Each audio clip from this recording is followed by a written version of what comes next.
sin ti? ¿A dónde iré, Jehová, sin ti? ¿A dónde iré? ¿A dónde iré, Jehová, sin ti? Si tú eres el fuego que me quema, quiero sentirte de mil maneras. ¿A dónde iré? ¿A dónde iré, Jehová, sin ti? Venga. ¿Acaso no está escrito? Espera. ¿Acaso no está escrito?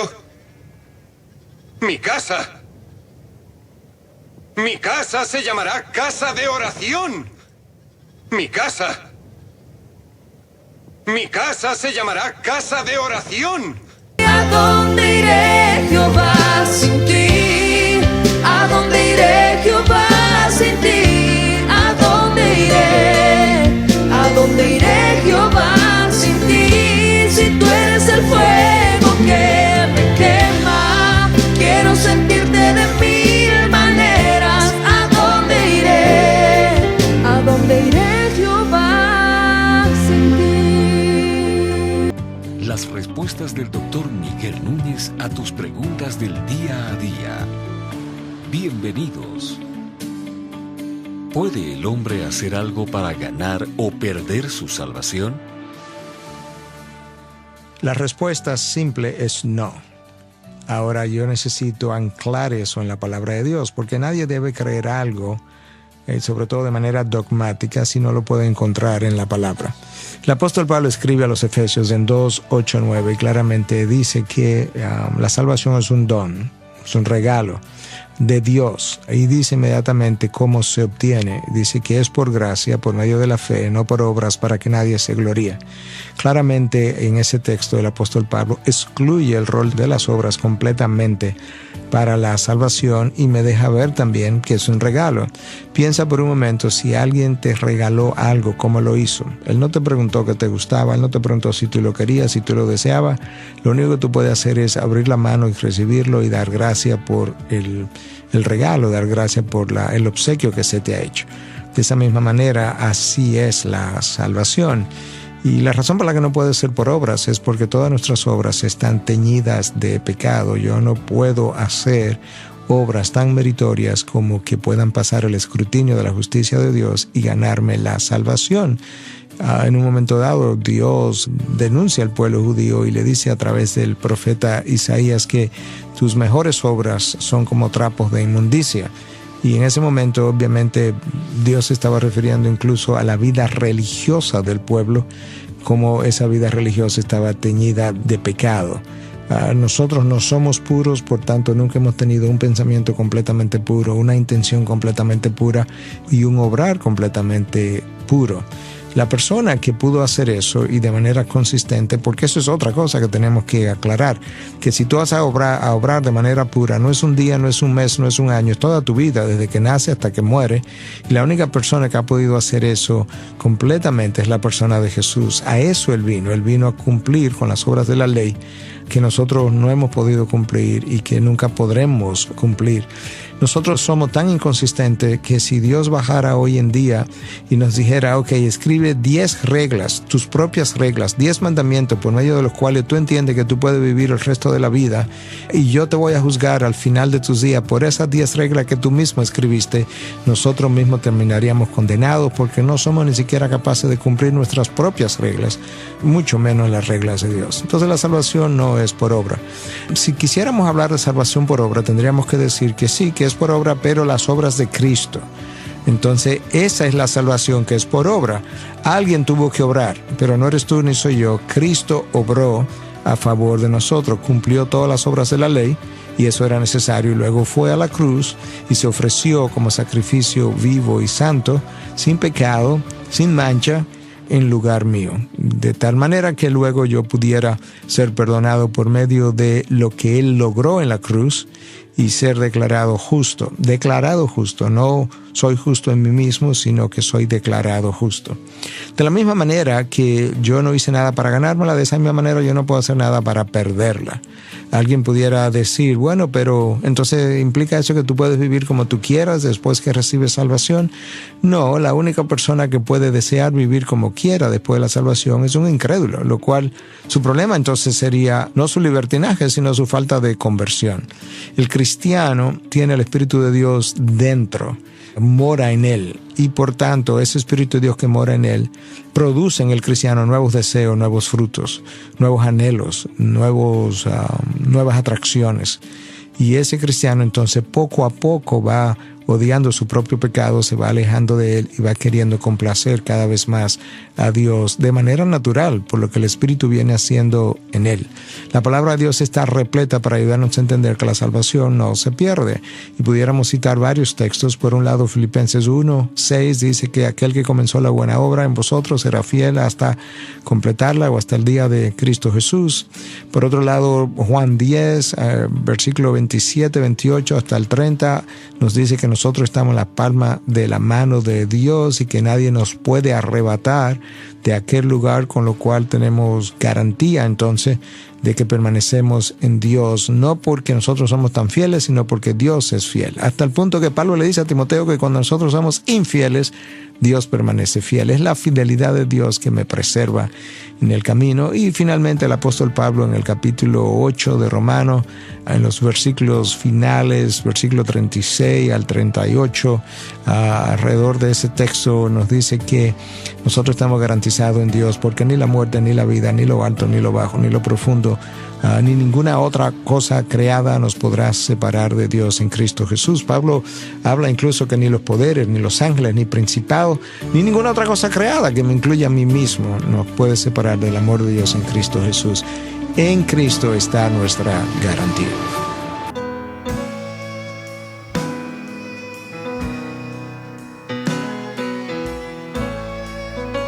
Cantemos juntos.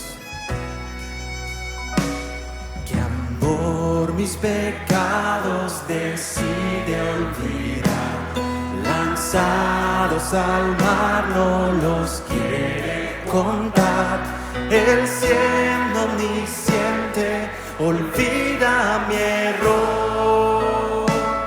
Mis faltas son muchas, su gracia es mayor. Gloria a Dios, su gracia es mayor.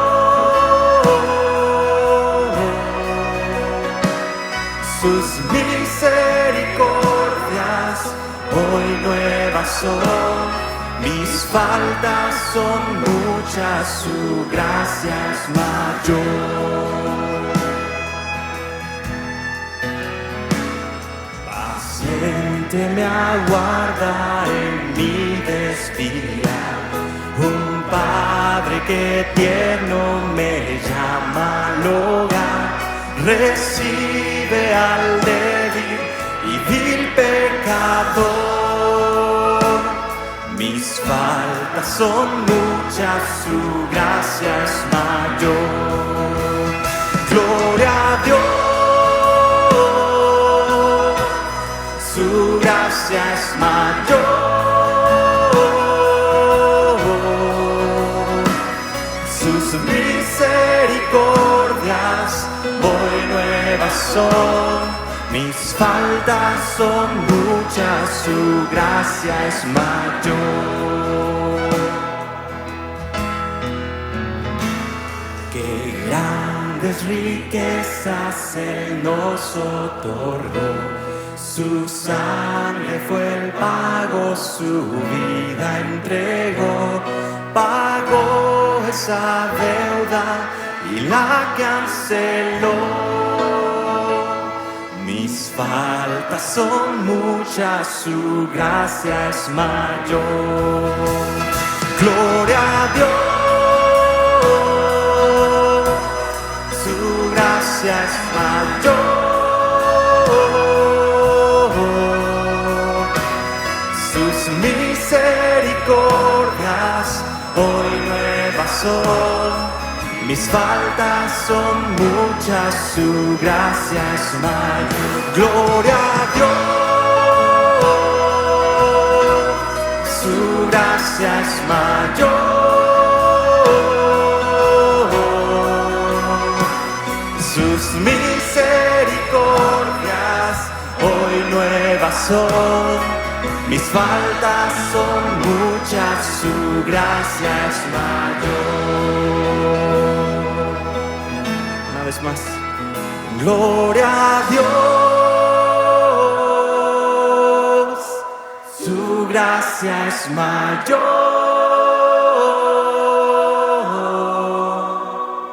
Sus misericordias hoy nuevas son. Mis faltas son muchas, su gracia es mayor. Aleluya, gloria a Dios. Por eso, tan maravilloso que nos regala el Señor, de su gracia, de su amor, de su misericordia, de haber sido comprados por su sangre, de que Él puso el hacer como el querer como el hacer. Él le puso eso en nuestras vidas. Y no es algo que nosotros lo podamos hacer intelectualmente. Nosotros no podemos obligar a nuestros hijos a través del intelecto a que ellos busquen de Cristo, sino que es el llamado del Padre. Ahora nosotros tenemos que estar clamando siempre para que el Padre haya puesto ese llamado en el corazón de nuestros familiares. Realmente me toca el día de hoy, hermanos, buenas tardes, un tema que ya, como les decía, lo hemos dado muchas veces, pero es muy importante que nosotros, todo aquel que tenga hambre y sed de Dios y que quiera aprender, lo aprenda, porque esto es tan importante, Entonces, si nosotros no lo aprendemos, nosotros no podemos regresar para atrás. La palabra lo dice bien claro, dice ya no podemos volver a la leche, tenemos que proseguir adelante. Ni modo que Claudia viene Mario de trabajar y le dice, ¿qué me preparaste de cenar? Papillita de zanahoria.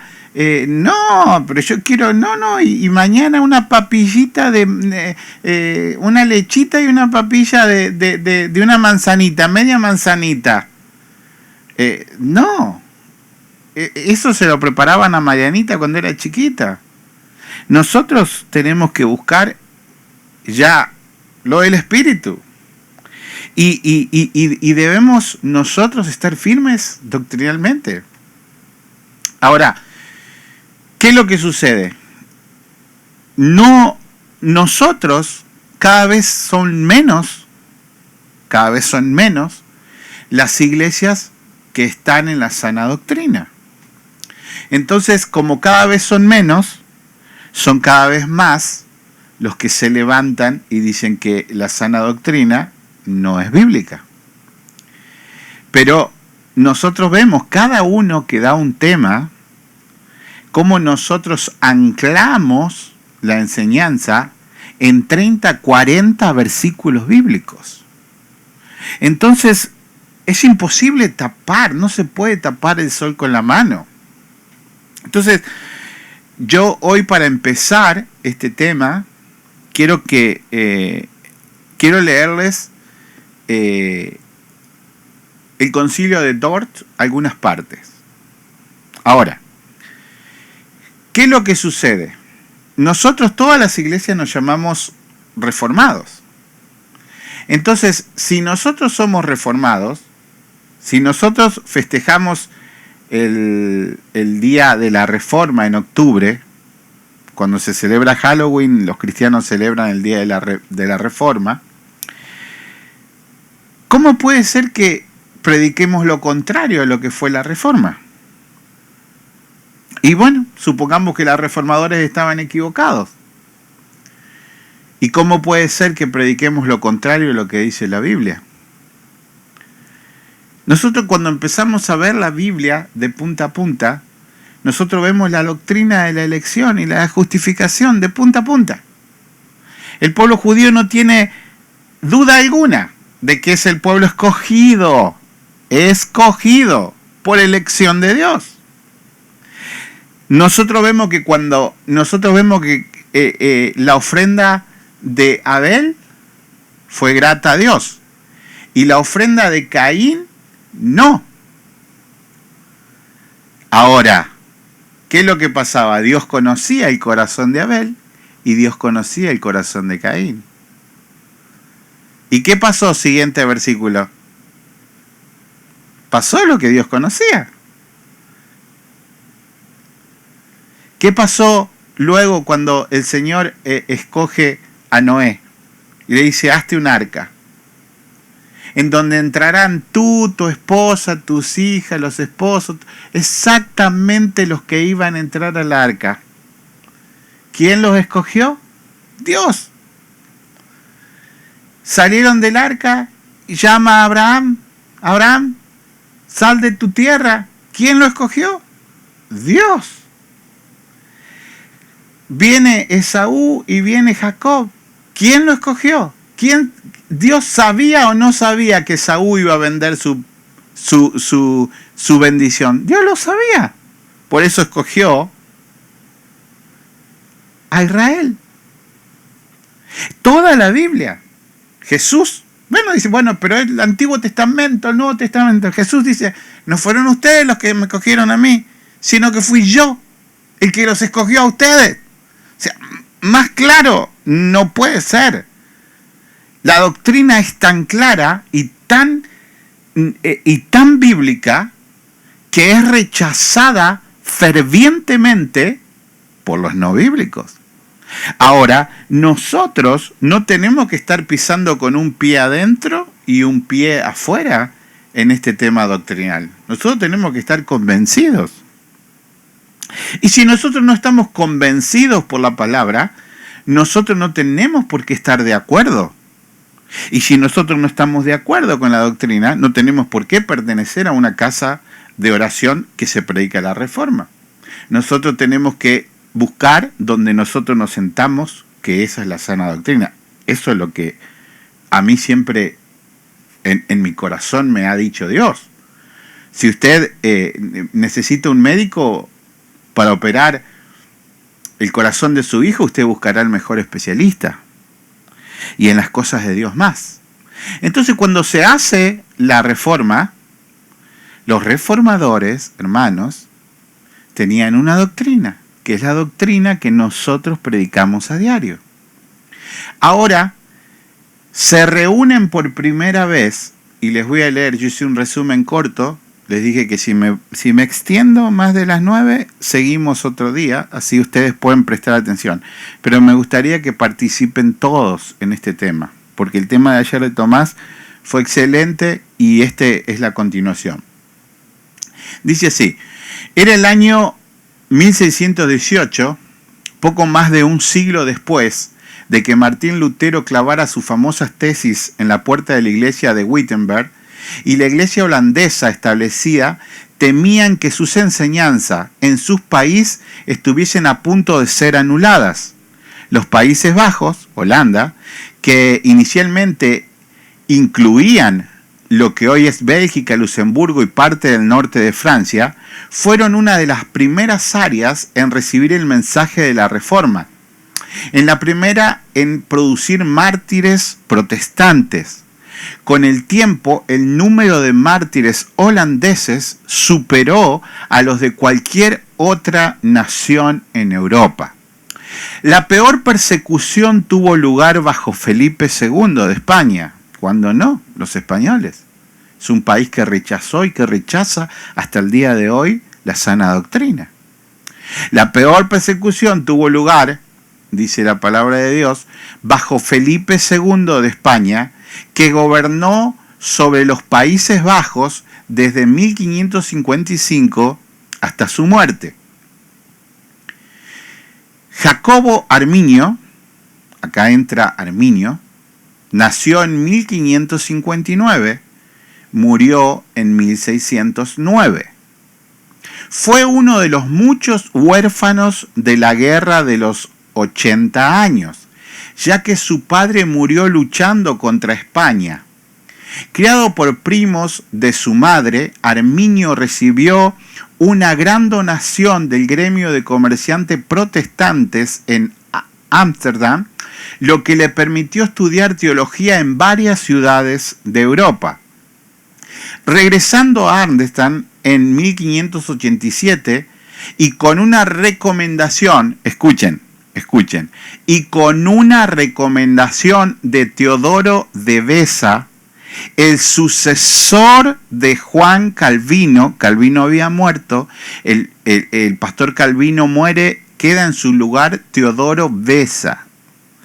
Y él recomienda el pastorado a Arminio. Este fue ordenado y puesto como pastor, recomendado por el sucesor del pastor Calvino. Arminio continuó un ministerio relativamente tranquilo hasta 1603, cuando fue considerado para una cátedra en la Universidad Holandesa de Leiden. Los que habían sospechado de sus puntos de vista preguntaban si era el mejor candidato para dar teología. Fue cuando Francis Gomarus, el profesor mayor de la universidad, lo entrevistó a fondo, escuchen bien, lo recomienda a ¿quién? Un calvinista. Dicen, ¿será el mejor candidato para enseñar? Bueno, vamos a poner a un profesor que lo interrogue. Ahora, ¿qué creen que cuando lo interrogó respondió? Miren, cuando respondió para que le dieran la cátedra, respondió como calvinista. Miren, cuando yo estaba en la iglesia arminiana, cuando nosotros teníamos reuniones, yo me reunía con los pastores hispanos y le decía, hermanos, nosotros estamos cerrando, estamos dejando la Biblia de lado. Sí, estamos con vos, es verdad, no, esto es así, la Biblia dice así, tenemos que estar todos unidos. Y después cuando los interrogaban, eran más arminianos que el Papa. Y yo los miraba. Me acuerdo de un cubano que ahora es líder. Me acuerdo. Decían, no. Yo vengo de Cuba, de la sana doctrina. No voy a permitir que me impongan ninguna teología que no esté en la iglesia, en la Biblia. Después cuando yo los escuchaba, cuando lo interrogaban, digo, ¿qué pasó? ¿Qué pasó entre un salón y el otro? Fue solo en 1618, después de que su principal rival político fue condenado a muerte por traición, que el príncipe Mauricio de Nassau pudo llamar al sínodo atrasado de la ciudad holandesa de Dordrecht, abreviado como Dort. El tema que se puso sobre la mesa fue una determinación de si la enseñanza de los remonstrantes, escuchen bien hermanos, los remonstrantes son los arminianos. Arminiano hizo una doctrina de 5 puntos en contra de los 5 puntos de la Reforma. Esos se llamaron remonstrantes.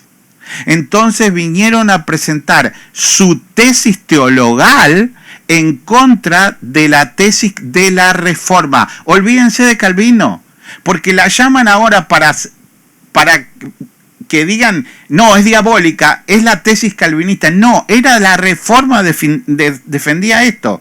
Entonces ellos se llaman remonstrantes y se presentan en esto. Estaban en la línea con los documentos confesionales de la iglesia. Como la protesta ya estaba afectando a la iglesia en otros países, se enviaron invitaciones y delegados de Gran Bretaña, Inglaterra, Alemania, Suiza y Francia. El sínodo, el concilio duró más de 6 meses, desde noviembre de 1618 hasta mayo de 1619. Escuchen, hermanos, pregunta de examen.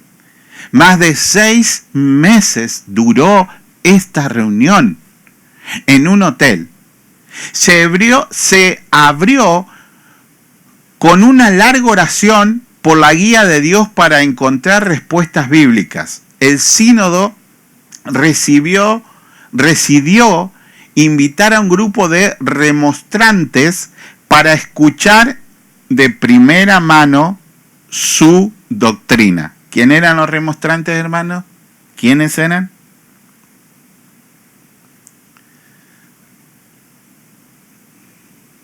Los de Arminio. Los arminianos. ¿Ok? Ahora, la doctrina arminiana no es de Arminio, es la doctrina católica. Es exactamente la doctrina católica. Entonces, la doctrina católica que viene se enfrenta con la reforma. Los reformadores tienen las 5 solas y la defensa de 5 puntos fundamentales. Cuando viene Calvino y presenta a Arminio como postulante a pastor, le toman el examen y él pasa el examen como calvinista. Después que empezó a crecer en fama y le dieron el puesto en la universidad, él empezó a hacer su teología. Eso sigue pasando, normal. Sigue pasando. La gente se introduce en las iglesias y dice, no, el pastor predica muy bien, pero le falta esto, le falta aquello. Entonces tratan de armarse un grupito en donde ellos se sientan que son los pastores y desviar a las ovejas del pastor que las está guiando. Entonces lo invitan y dicen, bueno, este hombre ya han hecho una doctrina y esta doctrina ya está fuerte y está pegando, y bueno, vamos a hacer este concilio y vamos a escuchar.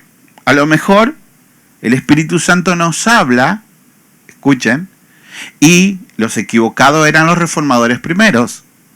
Y a la luz del Espíritu Santo, Arminio recibió una mejor interpretación de la palabra, y de esa manera tenemos que corregir. Lo escuchan por 6 meses. Por 6 meses. La discusión subsiguiente se basó en los documentos escritos de los remonstrantes y sus 5 puntos. Al final, los reformadores presentaron sus respuestas, que se pueden resumir en la siguiente manera. Le respondieron: la elección de Dios de aquellos que serán salvos no está condicionada por lo que la gente pueda o no hacer, ya que es Dios quien con el tiempo otorgará fe en Cristo y perseverancia. En la cruz Jesús tomó sobre sí los pecados de aquellos que Dios ha elegido salvar, dándole satisfacción total y permanente. Los reformados estuvieron de acuerdo con los remonstrantes sobre la incapacidad humana, aparte de la gracia de Dios, de elegir creer en Cristo y obedecerle. Sin embargo, dado que el 4º punto de los remonstrantes no parecía consistente con esta declaración, el sínodo respondió los puntos 3 y 4 juntos. Si Dios decide salvar a alguien por su gracia, esa persona no podrá decir que no. Escuchen, el tema era el tema de ayer. El tema era de ayer. Cuando Dios elige salvar a una persona, esa persona perseverará en la fe hasta el final. Jesús lo dice en Juan, hermano Osman lo predicó el domingo. Mi Padre es el mayor que todos y Él los tiene en su mano y nadie los puede arrebatar de su mano. Lo dice Jesús de su propia boca. A diferencia de los remonstrantes, los reformadores creían que había suficiente, escuchen, carga textual en la Escritura para apoyar su interpretación. De hecho, el sínodo proporcionó muchas referencias bíblicas a estas declaraciones. El sínodo de Dort aclaró y consolidó la posición de los reformadores. Por ejemplo, la Asamblea de Westminster se reunió en 1643 y pudo constituir lo que hoy estamos estudiando nosotros plenamente de los reformadores. El sínodo decidió rechazar, escuchen, el sínodo decidió rechazar la idea arminiana, estableciendo la doctrina reformada en 5 puntos: depravación total, corrupción radical, elección incondicional, expiación limitada, vocación eficaz, gracia irresistible y perseverancia de los santos. Esta doctrina, descrita en los documentos final, llamó cánones de Dort. Son también conocidos como los 5 puntos del calvinismo. Tras este sínodo, John Vann y otros dirigentes principales del arminismo, escuchen, por favor, fueron ejecutados, mientras otros muchos, entre los que se encontraban Hugo Grocio y Simon Spitz-Pugh, tuvieron que exiliarse.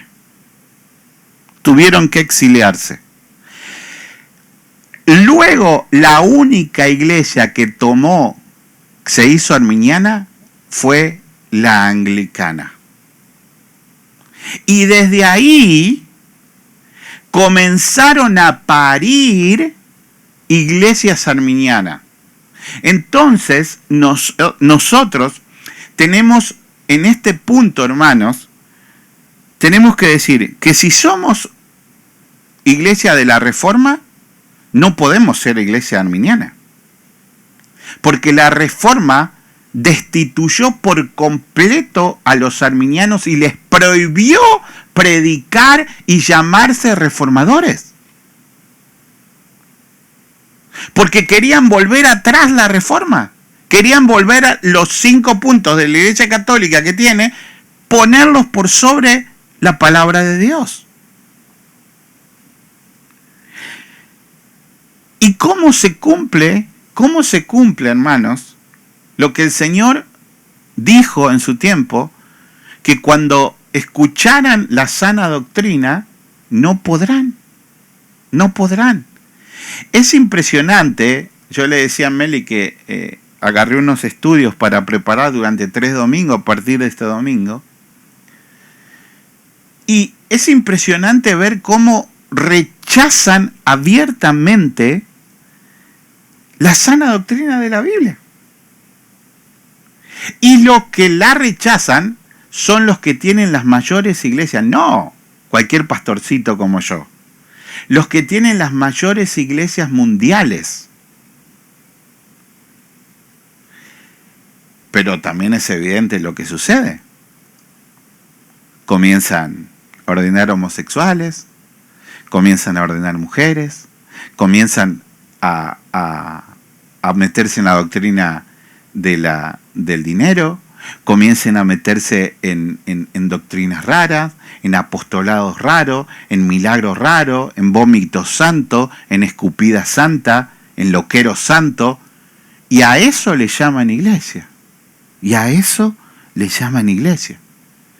Y se paran y dicen que el pastor MacArthur está loco. Entonces, vos decís, y se paran y dicen que Paul Washer está loco. Y cuando vos ves la vida intachable de MacArthur y de Paul Washer en el Evangelio, no en si cometieron algún pecado, no, en el Evangelio, no son hombres que se mueven con cualquier viento de doctrina. Han dejado su vida para predicar esto. Esto es de vida o muerte, hermanos. A esto es lo que el Señor llamaba ciegos guiando a otros ciegos. Toda una vida dentro de una iglesia pensando que serían salvos y se van al infierno. Porque no entienden, es tremendo. No entienden que es un regalo de Dios. La religión te hace creer que sos bueno. La religión pone en tu cabeza un concepto de que vos sos mejor que tu vecino y por eso vas a la iglesia. Y eso es pura basura. Eso es pura basura. Si hay algo bueno en nosotros, porque Cristo está en nosotros. Nada bueno de nosotros. Absolutamente nada bueno de nosotros. Y esa es la doctrina. Y esa doctrina, como nos han bombardeado toda la vida con la mala, hasta nos cuesta meses y años poder entenderla. Pero, hermanos, no tenemos que regresar hacia atrás en eso. Si yo les pregunto a cualquiera de ustedes, ¿quién me puede resolver esta fracción de verdad? Pero sin usar ahora teléfono ni nada. ¿Quién me resuelve esta fracción que están viendo acá? ¿Alguno puede abrir el micrófono y resolverla ahora en vivo para nosotros? Si yo le pregunto a ustedes, ¿quién me puede decir cómo hallar el perímetro o cómo hallar la superficie de un octagonal? ¿Alguno puede abrir el micrófono ahora sin hacer cheating y decirme la fórmula para hacer eso? ¿Alguno puede? Sí. No, yo no puedo. Amén. Gracias, hermana. Sí. Entonces, y saben, déjenme decirle algo. Todos lo vimos en el secundario eso. Todos lo vimos. ¿Qué pasó que no podemos resolverlo ahora? Bueno, lo vimos, pasamos la clase y dijimos, nunca más lo vamos a volver a usar a esto. No lo pusimos en práctica. Entonces, ¿qué es lo que pasa con la palabra de Dios?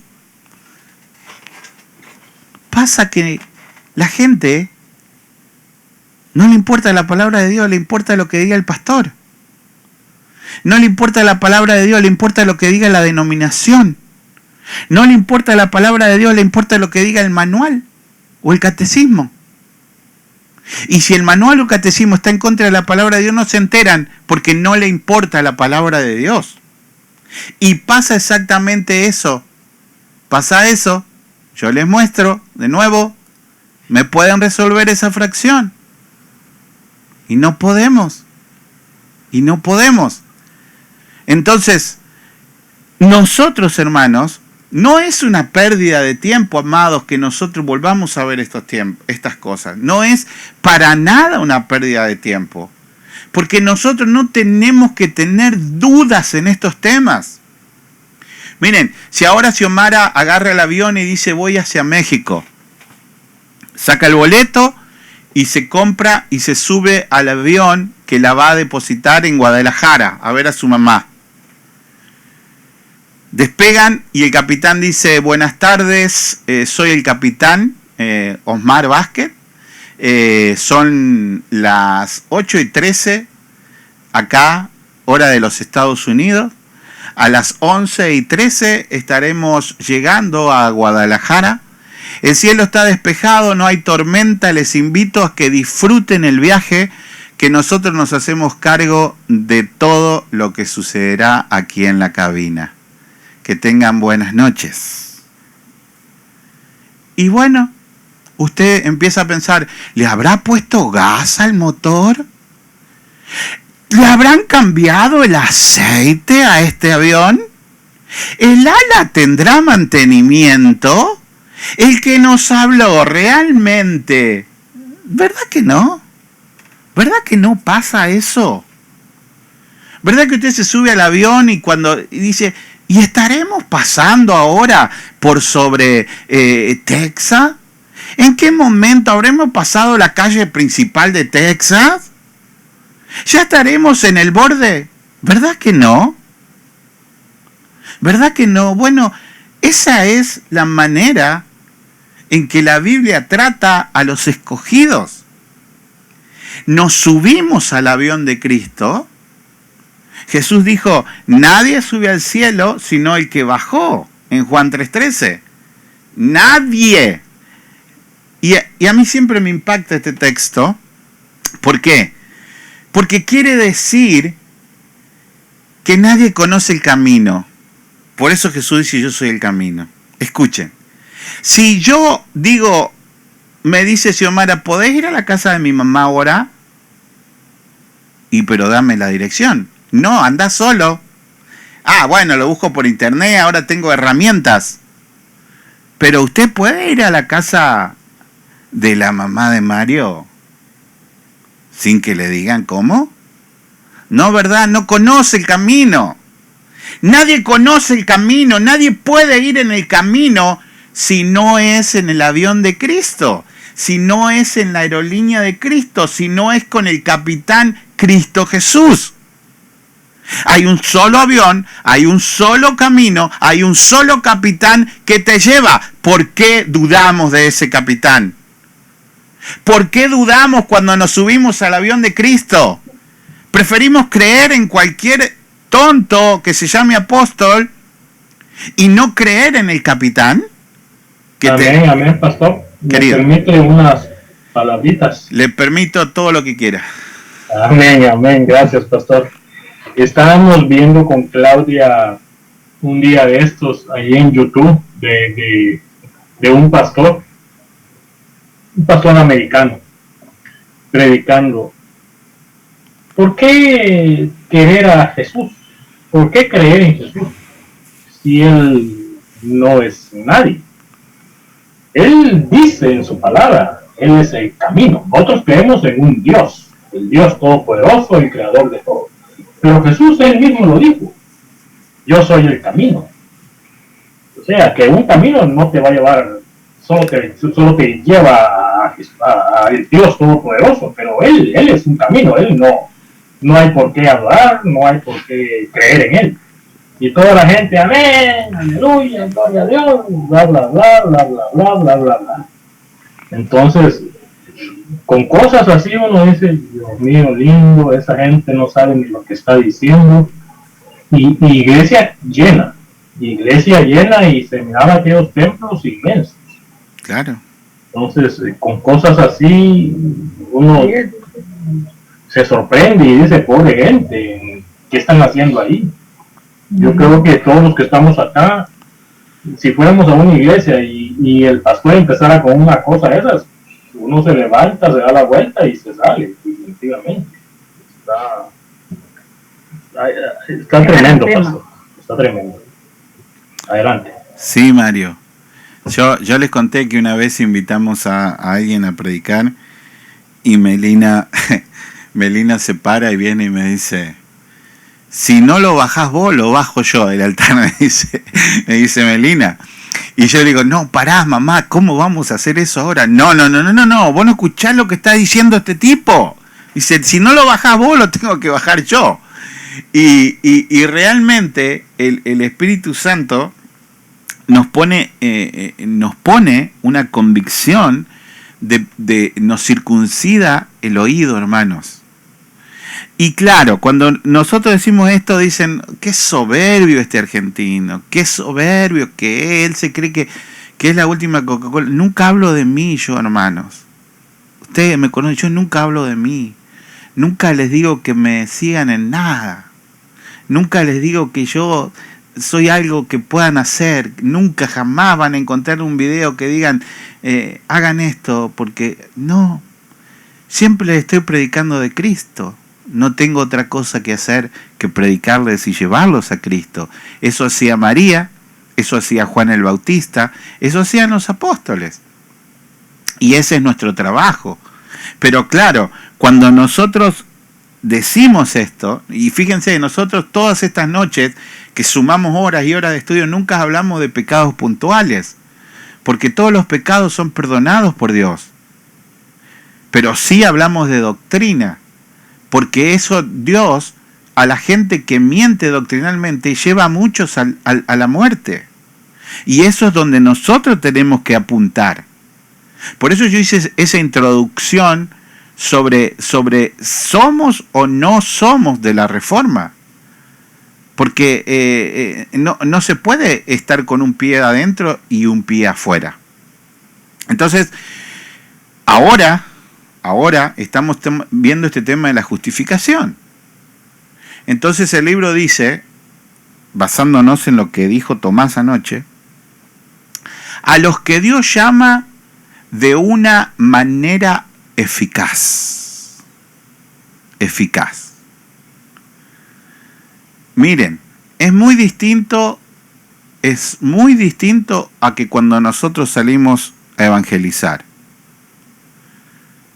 Porque nosotros salimos a sembrar el evangelio y depende de la tierra en que caiga. Y esa tierra puede dar frutos. Ahora, Dios, antes de que la formara a hermana Ilvea, Dios antes de que formara la tierra, Dios ya sabía que hermana Ilvea iba a responder al evangelio. Pero entonces dicen, bueno, ¿entonces qué? ¿Entonces no hay que evangelizar? Sí, hay que evangelizar porque llegaría el día en que alguien le presentaría a Cristo y ella respondería, quiero de ese Cristo. ¿Entienden? Entonces, dice, a los que Dios llama de una manera eficaz, también justifica gratuitamente, no infundiendo justicia en ellos, sino perdonándolos sus pecados y contando y aceptando sus personas como justa, no por algo obrado en ellos o hecho por ellos, sino solamente por causa de Cristo. Escuchen, no imputarles la fe misma, ni el acto de creer, ni alguna otra obediencia evangélica como su justicia. Esto es tan preciso, tan preciso, hermano, cada palabra utilizada, sino imputándoles la obediencia y la santificación de Cristo. Es decir, cuando Cristo lo llama, usted no es justo. Usted tiene la justicia de Cristo. ¿Entienden? Usted no es justo porque no hay nadie justo. Usted tiene la justicia de Cristo. Aprendamos. Usted no es justo. Decir, entonces vos no pecás más. Sí, porque todavía estoy en este caparazón. Pero tengo abogado cuando peco, porque tengo la justicia de Cristo. Y ellos por la fe le reciben y descansan en Él y en su justicia. Esta fe no la tienen de ellos mismos. Es don de Dios. ¿Ustedes se dan cuenta cómo en este párrafo utilizó Romano y Efesio continuamente, sin citarlos? Y después que lo escriben de una manera magistral por el Espíritu Santo, ahora sí tienen que anclar esto en la palabra de Dios. Pero fíjense que utiliza una palabra técnica que se utiliza en abogacía o en un juicio, que es la palabra imputación. Y la usa muy bien. ¿Por qué? Porque la Biblia y el reino es un juicio. Es un juicio para los salvos y es un juicio para los condenados. Entonces, en un juicio hay alguien que es imputado de algo.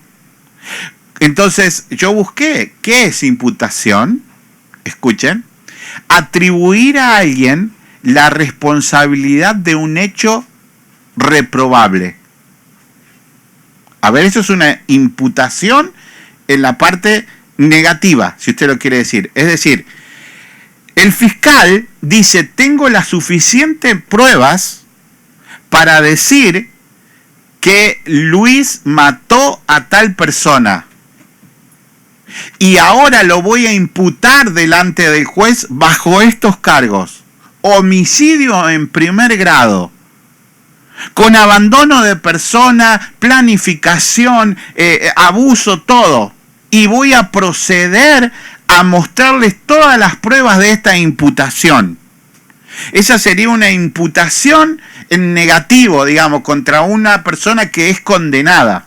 Una imputación en positivo es, murió tal persona y dejó muchos millones de herencia y no tenía ningún heredero. Ahora resulta que un niño que vivía en la calle se hizo el ADN y resultó ser hijo de esa persona.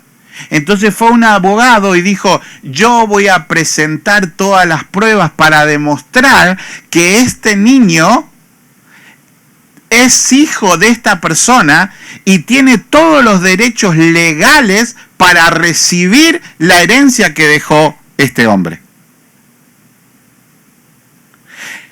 Entonces, el juicio de imputación implica que la acción se encuentra sometida a leyes. Esto quiere decir que la acción y también la persona a la que le es imputable la acción pueden ser valoradas según el baremo de las leyes. Entonces, cuando Cristo nos da, dice, imputándoles la obediencia y santificación ¿de quién? De Cristo.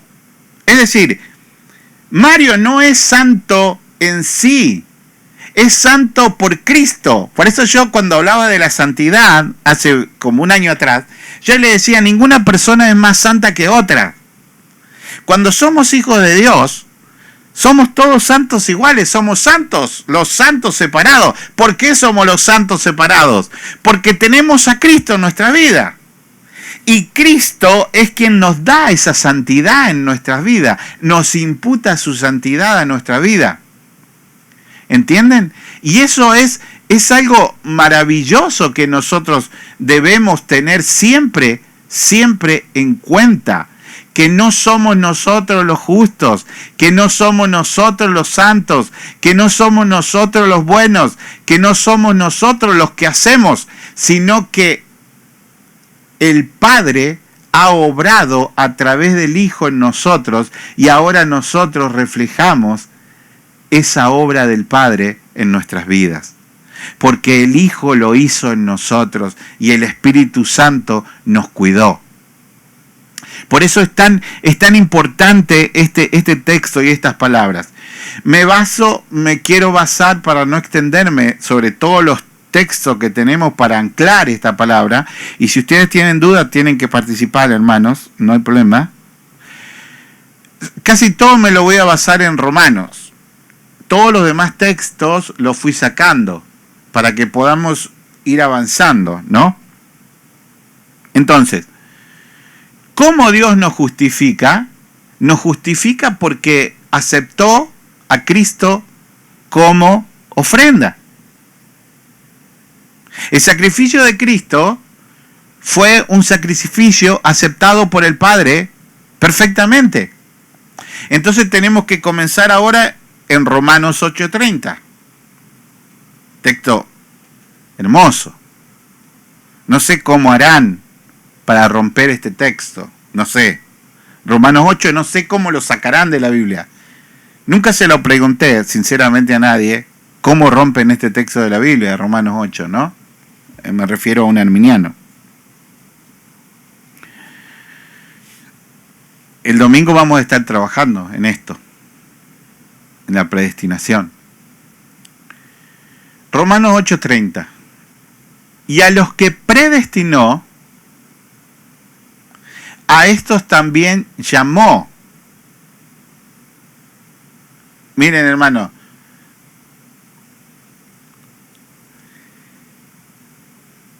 si los predestinó para llamarlos solamente, ¿hasta dónde llega la predestinación? Hasta el llamado. Predestinación, o sea, saber el final. Dios, antes de crearnos, sabía el resultado final. Es decir, mi elección va a ser hasta el final. Por eso no se puede perder la salvación. Por eso la justificación de Cristo es perfecta. Porque no es que, no, yo lo escogí a este hermano Osman hasta agosto del 2022. Después de agosto del 2022 se va a perder. Entonces no lo escogió. ¿Cómo lo escogió hasta agosto del 2022? Como si aún cuando estábamos muertos en delitos y en pecado, Él vino y salvarnos y nos adoptó y nos hizo hijos de Dios en adopción, cuando estábamos muertos, cuando éramos pecadores. Ahora que somos sus hijos nos va a decir, no, pero tiene fecha de caducidad. Caducó. Ahora ya no, ahora relátela solo.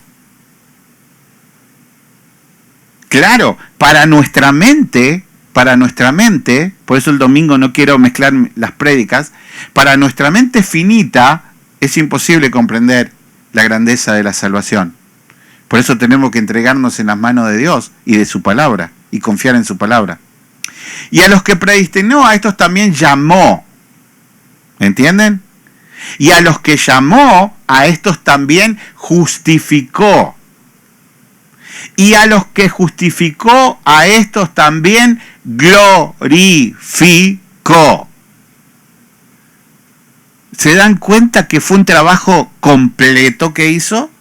No solo los predestinó. La predestinación no llegó solo hasta el llamado. No llegó solo hasta la justificación. No, lo glorificó. Es decir, que nosotros estamos glorificados. Romanos 3:24. Siendo justificados gratuitamente por su gracia, mediante la redención que es en Cristo Jesús. El video del principio, del pastor Núñez. Si alguien te trae un regalo, vos no sabías que te iban a traer el regalo. Vos no hiciste nada para que te traigan el regalo y la persona te trae el regalo. ¿Entienden? Esa es la salvación. No hiciste nada. Es un regalo de la gracia. Es un regalo de la gracia. ¿Estamos hasta ahí? No se me duerman, Romanos 4:5 al 8. Mas al que no obra, sino cree en aquel que justifica al impío, su fe le es contada por justicia. Son textos que usó hermano Osman el domingo, si ustedes se acuerdan de estos textos. Miren, quiero que lo lean conmigo, Romanos, a ver si yo puedo poner los textos acá. Déjenme ver. Si ven algún error de ortografía, no se asusten. Voy a hacer share screen y voy a poner, este es mi diario, donde tengo todas las cosas. A ver, vamos ahí. Concéntrense, hermanos, en aprender esto. No les estoy hablando de mí. Estamos hablando de la palabra de Dios. Aprendiendo de la palabra de Dios. Tienen los micrófonos abiertos. Mas al que no obra, si no cree en aquel que justifica al impío. A ver. ¿Cómo al que no obra? ¿Quiénes eran los enemigos número 1 de Jesús cuando Jesús vino? Los del templo. Porque ellos pensaban que por sus obras tenían salvación. Y que por sus ritos, y porque se lavaban las manos, y porque carneaban, y porque estaban, y porque esto, y porque el otro, eran más buenos que los demás. Entonces, ¿qué decían? No necesito a Cristo. Y eso se llama hoy en día religión. La religión no te va a decir no necesito a Cristo. Dicen que sí, que lo necesitan. Pero no creen en la justificación de Cristo. No creen que el trabajo que hizo Cristo en la cruz es suficiente. No creen que el trabajo está terminado. Consumado es. Lo repiten, pero no lo creen. Consumado es. El trabajo está hecho. Usted está en la aerolínea, disfrute el viaje. Disfrute el viaje. Sí va a tener que hacer obras, porque usted es hijo y tiene que dar frutos de hijo. Pero no son obras para salvación, sino son obras de salvo. No son obras para ser salvo, sino son obras de salvo. Disfrute el viaje. Si no, no viene su reino. Pastor. Sí. Buenas noches. Ahí en este que estamos leyendo, ahí lo que usted está explicando exactamente ahorita en el 4:4, lo dice. Pero al que obra no se le cuenta el salario como gracia, sino como deuda. Como deuda. Cristo, ¿verdad? Sí, exacto.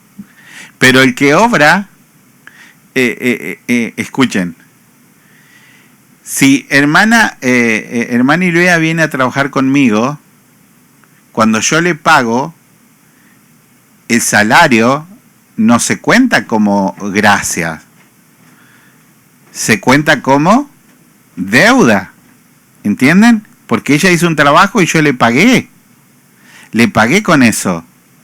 Yo siempre en broma con mi hijo Jesús, que me ayuda a trabajar, él me dice, bueno, nosotros porque nos tratamos así, entre padre e hijo, nos tratamos bien amorosamente y nos decimos chistes. Y cuando yo lo mando 2 o 3 veces a hacer algo, me dice, qué desagradecido que sos conmigo. Mañana no te vengo a ayudar, me dice riéndose. Y yo le digo, pero si vos no me estás ayudando, yo te estoy pagando. Si vos vinieras gratis a ayudarme, sería una ayuda. Yo te estoy pagando el trabajo. Entonces, cuando nosotros pensamos que le vamos a ayudar a Cristo, no, hermanos, nosotros no le podemos ayudar a Cristo. No le podemos ayudar a Cristo a salvar a nadie. Cristo es el que salvó en la cruz. Consumado es. En esa cruz caben todos los hombres del mundo que pasaron, los que vendrán hasta el final de los tiempos. Nada más que no quieren la cruz. Como también David habla de la bienaventuranza de los hombres a quien Dios atribuye justicia sin obras, diciendo, bienaventurado aquellos cuyas iniquidades son perdonadas y cuyos pecados son cubiertos. Bienaventurado el varón a quien el Señor no inculpa de pecado. Seguimos avanzando en Romano. Yo le dije, ustedes tienen el libro y hay más texto, pero yo me quedé solo con Romano para que podamos ir avanzando en la justificación que estamos viendo. La justificación. Entonces aprendimos algo ya importante, que no tenemos nosotros justicia propia, sino que somos justificados. Es decir, que nosotros ahora siempre vamos a cometer un gran pecado si decimos, no, es que yo, como soy bueno, voy al cielo. No. Yo siendo malo voy al cielo porque soy justificado por Dios. ¿Entienden? Y eso abre a la iglesia a que cualquier pecador y cualquier tipo de pecado venga a la iglesia. Para ser salvo y sanado como fuimos nosotros. Nosotros no echamos fuera a nadie, porque al que a mí viene no lo echo fuera, dice Jesús. Nosotros, al contrario, nosotros no echamos fuera a nadie, pero llamamos pecado a pecado, porque si no, no hay manera. No hay manera. Si usted va al médico con su pierna con gangrena y la pierna ya necesita ser cortada, porque si no usted se muere, y el doctor dice, tenemos que cortar la pierna ya porque está engangrenada y se va a morir. Entonces usted dice, no, yo no quiero eso. Me voy a buscar un doctor que sea más bueno que usted y que me diga otra cosa positiva sobre esta pierna. No, mira que si salís de acá te vas a morir, porque ya tu sangre está totalmente contaminada y te vas a morir, te va a agarrar un ataque cardíaco. No, Usted no tiene amor por mí. Y cuando sale del hospital se muere. Porque no lo dejó al doctor. Es decir, a mí no me molesta si viene un hombre y me dice soy homosexual y estoy buscando aprender de la Biblia. Venga, vamos a tratar. Pero Dios te tiene que liberar de esa homosexualidad porque es pecado. Ah, no, usted ya me está discriminando. No, quédate con nosotros, te amamos, todo. Pero estás en pecado y tenés que romper eso. ¿Entienden? Entonces nosotros, cuando predicamos la doctrina de Cristo, no hacemos acepción de persona. Eso es un pecado muy grande. Pero sí vemos cuando la gente se va de la Biblia diciendo cualquier cosa. Romanos 3:22, salgo desde ahí. Si quieren participar, me ayudan. La justicia de Dios por... Sí, dime, querido. Amén, bendiciones, hermanos, pastor, bendiciones. Bendiciones. Por eso cada vez que nosotros hablamos, ¿verdad?, de una persona, no debemos hablar de nuestro corazón, ¿verdad? O sea, de una manera humanista. Porque no le podemos decir a una persona, ¿verdad?, Dios te quiere tal y como eres. Porque eso realmente, estamos errando, ¿verdad?, bíblicamente, porque Dios no quiere al pecador tal como es. O sea, Dios quiere que, como usted decía, una persona que es homosexual tiene que cambiar, ¿verdad? Para que realmente, eso es lo que uno le va a decir. Dios no te puede querer como tú eres, tiene que haber una transformación en ti. Exacto, ese es un buen punto, hermano Osma, muchas gracias. Porque ese es otro error que han hecho las doctrinas. Dios aborrece el pecado, pero ama al pecador. Eso es una mentira. Dice la palabra de Dios que Dios está aireado todos los días contra el pecador. A ver, ¿cómo? No, pero Dios es amor. Sí, pero Dios es amor, pero no puede estar de acuerdo con que vivas en pecado. No puede. Entonces, Jesús, esto está muy frío para mí, calentarlo. Entonces, si nosotros pensamos que somos salvos y que podemos vivir en pecado porque Dios nos ama, porque ya somos predestinados y salvos, estamos errados. Estamos totalmente, pero lejísimos de la palabra de Dios. ¿Entienden? Eso es lo que también ha hecho mucha parte de la iglesia, de decir somos salvos y vivir como demonios. No. Acá no importa que vos te pongas la camisa que diga soy calvinista. Eso no te hace salvo. Eso no te hace salvo. Si me aman, guarden mis mandamientos. Eso aplica. Pastor, sí. quiero interrumpir. Agregando un poco, sí, referente a esto es puro evangelio. A mí me gusta porque todas estas citas, yo las estoy estudiando porque son citas como claves para cuando uno evangeliza, ¿verdad? El camino de los romanos. Y hay más en Corintios y todo eso. Pero lo que decía hermano Osman es cierto. Yo misma me he autoanalizado de que uno antes obvio por ignorancia, no tener conocimiento y base bíblica, simplemente por el deseo ya sentía el llamado de evangelizar, y un día comentando con Claudita de que habíamos evangelizado mal a las personas, porque eso de que uno le dice a la persona, Cristo te ama, y entonces a uno no le hace ver que necesita del Señor, que necesita el perdón de pecados, y mucha gente se siente buena y no se le confronta con el pecado. Y por eso en general mucha gente que evangeliza lo hemos hecho mal, me incluyo yo, ¿verdad? Así es que porque hay también religiones de que hablan de que Dios ama al pecador tal como es. Hay unas que así lo mencionan y es como dicen totalmente erróneo. El Señor no ama al pecado en uno, ¿verdad? Ni nos ama a pecadores. El Señor odia el pecado, y cuando odia el pecado que está en uno, está no está agradado con el ser que lo está haciendo, ¿no? Claro, entonces cuando vos predicas eso, que es la verdad de la Biblia, te dicen que ese no es el Dios de la Biblia. Sí. Entonces, Dios es amor. Claro, porque Dios es amor. Es que Dios sí es amor. Sí. Porque de tal manera amó Dios al mundo que se hizo hombre, hermano, se anodadó a sí mismo. No entendemos el amor, pero la persona está rechazando ese amor. Y no hay otra salvación que no sea a través de ese amor. Entonces, claro, la gente dice, pero no, pero si yo voy a otro pastor y me dice que no importa.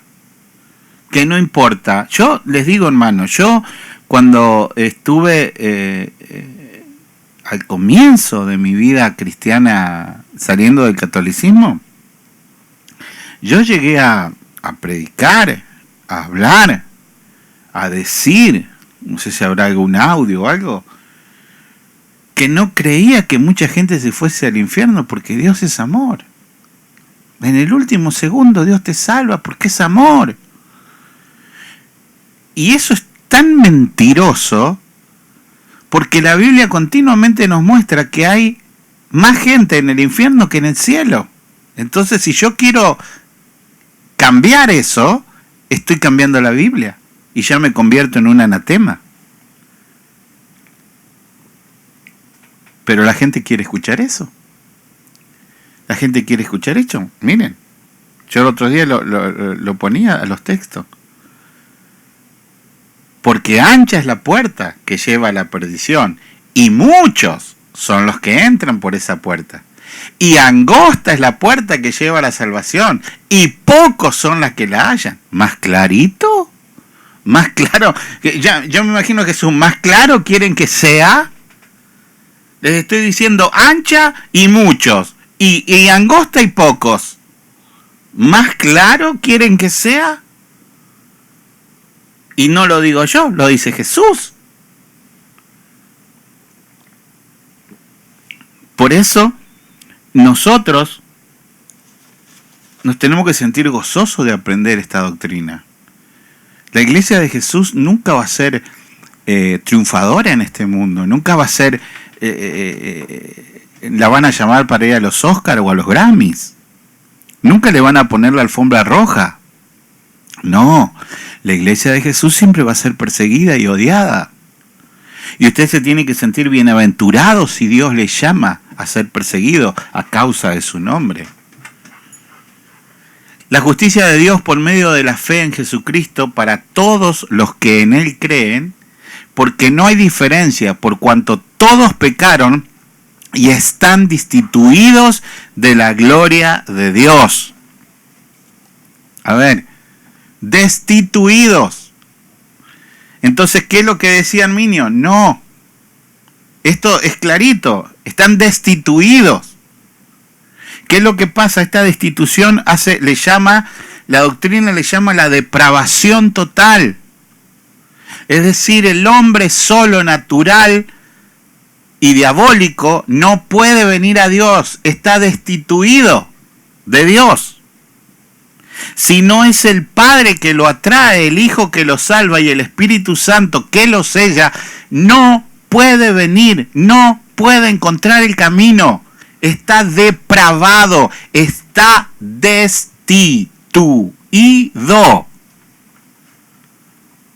¿Cómo lo entendemos nosotros cuando dicen, el presidente fue destituido? Lo entendemos, ¿verdad? ¿Y por qué no queremos entender lo que la palabra dice? ¿Y quién está destituido? ¡Todos! Es clarísima la palabra. Entonces no hay manera de que nadie pueda venir a Cristo. Siendo justificados gratuitamente por gracia mediante la redención que es en Cristo Jesús, a quien Dios puso como propiciación por medio de la fe en su sangre para manifestar su justicia. a causa de haber pasado por alto en su paciencia los pecados pasados, con la mira de manifestar en este tiempo su justicia, de nuevo, a fin de que Él sea justo y el que justifica al que es de la fe en Jesús. ¿Se dan cuenta que la justicia de Dios no tiene nada que ver con la justicia humana? Una persona religiosa dice, ¿cómo este se salvó? Con lo malo que es, con todo lo que hizo, y ahora está acá en la iglesia. No me diga que también lo van a dejar cantar. ¿Qué? Si nuestro corazón siente eso, hermano, todavía no conoció la justicia de Dios. Eso es algo que Dios nos hace notar. Hablando con mi esposa, aprendemos a perdonar. Es imposible perdonar. Mire, cuando Jesús dice, el que tiene fe le dirá a esta montaña, muévase para un lado y otro. Si uno ve el contexto, está hablando del perdón. Porque el perdón es una montaña tan grande que no la podemos mover, que nos acecha en el corazón, en la vista, en la cabeza, en la mente, nos enferma. Y deseamos el mal de la persona. ¿Y cómo vamos a perdonar si no nos hicieron mal? Un fruto de una iglesia realmente de sana doctrina es que perdona. Y perdona y ama como Cristo. Que si esa persona que te hizo daño, que te hizo mal, que te hizo sentir mal, te necesita, estás ahí. Porque Cristo lo hizo contigo. ¿Dónde pues está la jactancia? Queda excluida. ¿Por cuál ley? ¿Por la de las obras? No. Si por la ley de la fe concluimos pues que el hombre es justificado por fe sin las obras de la ley. ¿Alguien quiere agregar algo?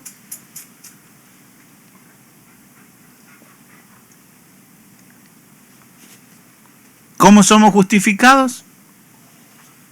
¿Qué era la ley? La ley fue dada por Dios para mostrar que el hombre había pecado. A ver si lo entendemos a eso. ¿Cómo sabemos que cruzar una luz en rojo está mal? Porque hay una ley que dice que en verde se debe pasar. Entonces, cuando Adán y Eva pecaron, ellos no sabían la consecuencia de ese pecado. Entonces Dios tuvo que mandar una ley diciendo, miren, muchachos, de ahora en adelante, por medio del pecado, ustedes están quebrantando todas estas leyes. Primero, no aman a Dios sobre todas las cosas. ¿Y quién de nosotros puede decir, yo no quebranto esa ley? ¡Oh, la quebrantamos todos! Pastor. ¿Sí? ¿Puedo agregar? Hoy que está hablando de esto, es tan lindo, cabal, ¿se acuerdan todas las clases del evangelismo que vimos? Cómo se le pone a la persona por medio de los mandamientos para que ella misma sea por la conciencia juzgado, ¿verdad? Porque dice que la ley está escrita, ¿verdad?, en los corazones de cada una de los seres humanos. Entonces lo que está hablando, que realmente los mandamientos es para que la persona vea que lo ha podido cumplir y él mismo se autoevalúe, ¿verdad?, de los pecados que son escritos en la ley, y tenemos la conciencia, y de eso me estaba recordando, de cómo ellos hacen para que llegara a la persona a la conciencia. No sé si se acuerdan de eso. Sí, claro. Claro, la explicación de que no tenemos que ir a pelear, sino que tenemos que ir a la conciencia, no al intelecto, porque el intelecto solo lleva a peleas. Primera de Corintios 1, 30 y 31. Mas, por él estáis vosotros en Cristo Jesús, el cual nos ha sido hecho por Dios sabiduría, justificación, santificación y redención, para que, como está escrito, el que se gloríe, gloríese en el Señor. Es decir, Pablo tenía bien claro que él no podía gloriarse en nada. En nada. Por eso Pablo lo entendía tan bien que decía, todo lo considero estiércol, caca, con tal de predicar a Cristo. Pablo lo entendía tan bien que decía, conozco un hombre, no sé si en cuerpo, no sé si en espíritu, que subió hasta el tercer cielo, no sé si en cuerpo, no sé si en espíritu, y vio cosas que ojos no vieron, papá. Ese hombre se podría gloriar, pero yo no. Lo habla en tercera persona de la experiencia que tuvo en Cristo. ¿Por qué? Porque entendió perfectamente la justificación, la sabiduría dada, la santificación y la redención son obras solos de Cristo dadas a nosotros por la gracia inmerecida. Romanos 5, 17 y 19. Pues si por la transgresión de uno solo reinó la muerte, ¿qué pasó? Yo puse acá, imputación de la muerte. Y siempre hago hincapié y trato de buscar nuevas palabras, pero siempre me vuelvo a las mismas. Las personas no dudan, las personas en ninguna iglesia arminiana, en ninguna iglesia católica, en ninguna iglesia que se autodenomine cristiana, no dudan del pecado original. ¿Usted conoce alguna persona que dude del pecado original? ¿Cristiano? Que venga y le diga, no, yo nací sin pecado, ¿Conoce alguno, hermano? No. Todos lo entendemos bien, pero el enemigo se ha encargado de hacernos creer en nuestra mente que Adán era más poderoso que Jesús. Que Adán tuvo tanto poder que nos imputó la muerte y Jesús no puede imputarnos la vida, porque la perdemos. No perdemos el pecado original, perdemos la vida. ¿Entienden? Dice, pues si por la transgresión de uno solo reinó la muerte, ¿quién transgredió? Adán y Eva. ¿Quién reinó la muerte?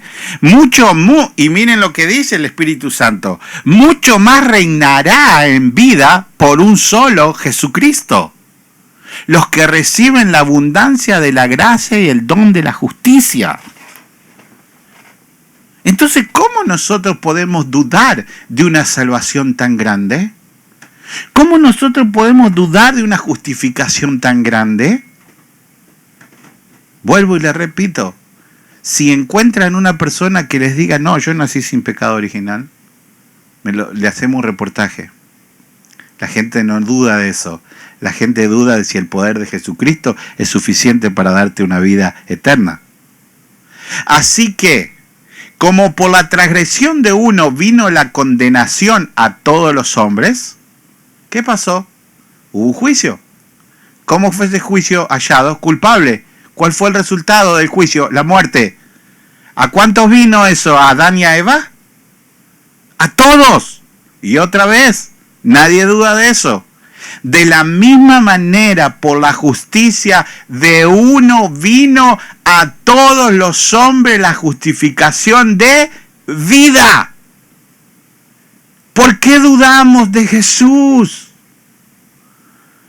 Dudamos por la doctrina errónea que nos han enseñado. La Biblia es clarísima. La gente no se toma el tiempo para estudiar esto. Es más fácil decir, no, porque si no haces esto lo borraré del libro de la vida. Ese texto, sí. Ese es el favorito texto que tienen los religiosos. El angelito se la pasa borrando, escribiendo. Ese es el texto que les maravilla. Se gozan en que estén borrando personas del libro de la vida. Ahora estudiar la multiforme cantidad de textos que hay de la seguridad de la salvación. Eso lleva tiempo. Y no hay tiempo para eso. Es más fácil aprenderse el versito del otro. De la misma manera, por la justicia de uno vino a todos los hombres la justificación de vida.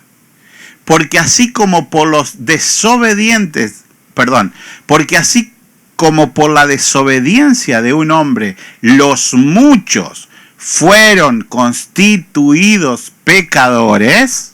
Oh, wow.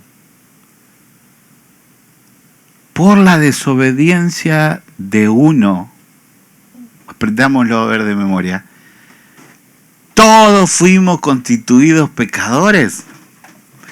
Así también, por la obediencia de uno, los muchos serán constituidos justos.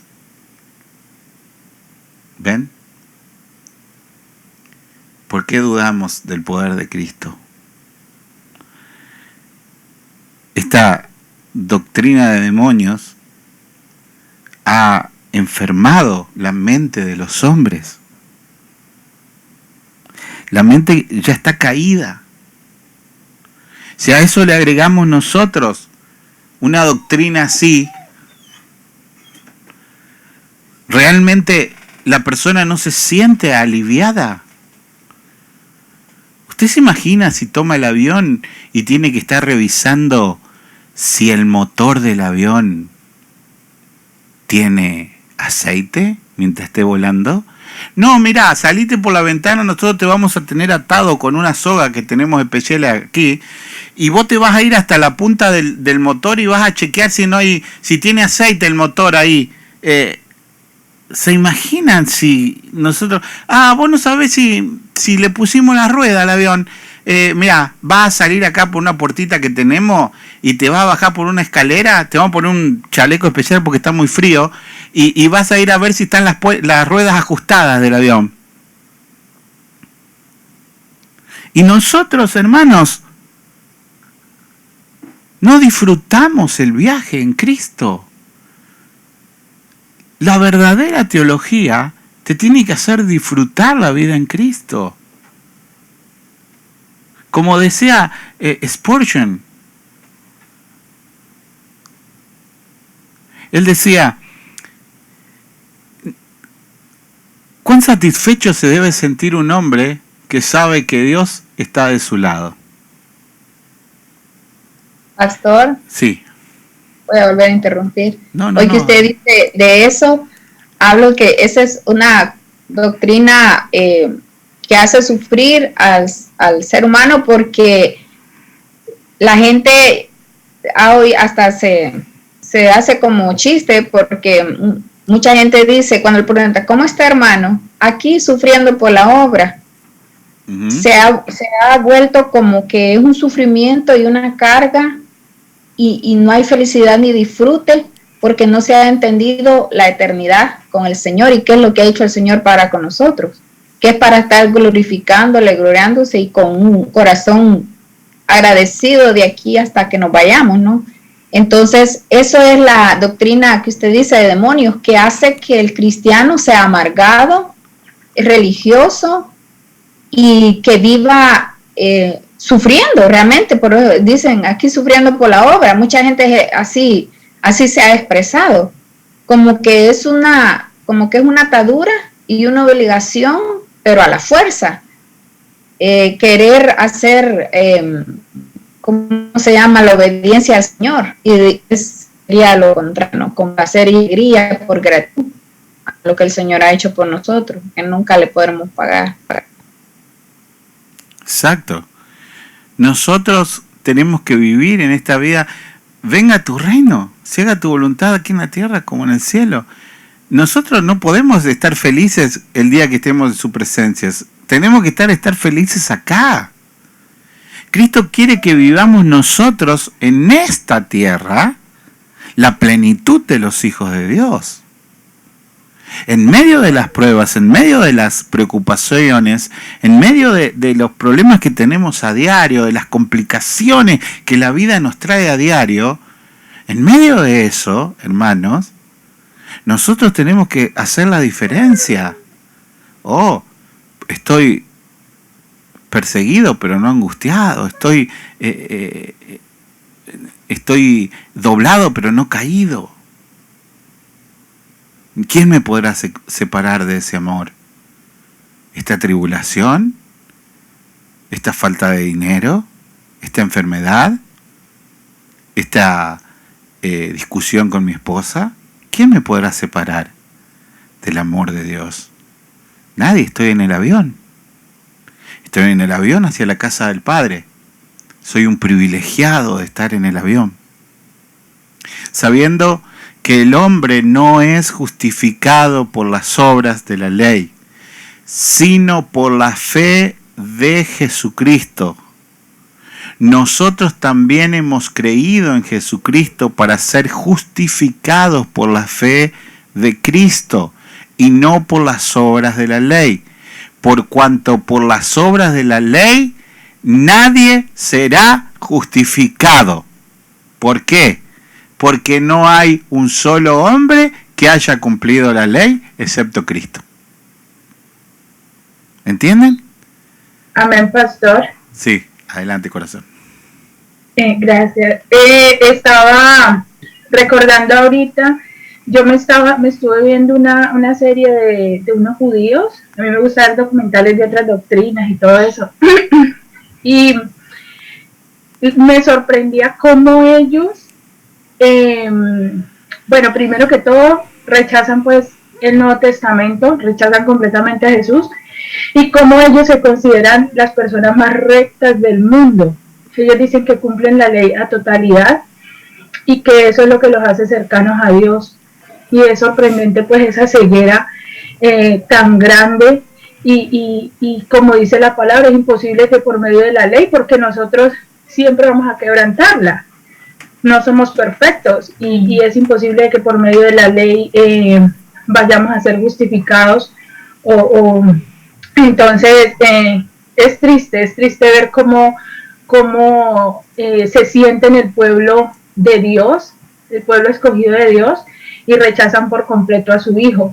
Y eso por el lado de los judíos, pero también están las otras doctrinas, está la doctrina católica, que también tiene todo el libro, tiene toda la palabra, aún con el Nuevo Testamento, y con libros de más, y tampoco reconocen a Cristo, porque si reconocieran a Cristo,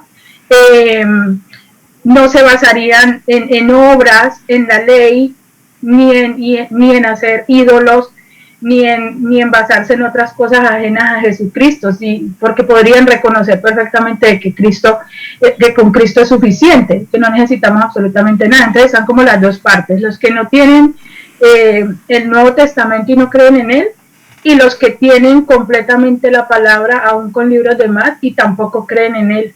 Son como puntos difíciles de entender, pero pues bueno, en la palabra está. Sí. Es un punto excelente, Claudia, porque si no creemos que Cristo es suficiente, no estamos en nada. No estamos en nada. Y ese es el problema que tienen las religiones, incluido la judía.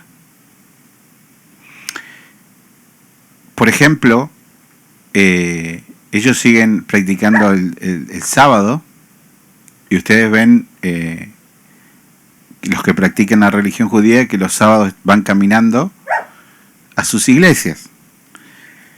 Pero tienen, por decirles, no sé, vamos a suponer, son dueños de Amazon. Y Meli o Milagros, si me están escuchando, para que saquen a la niña que me está llorando acá.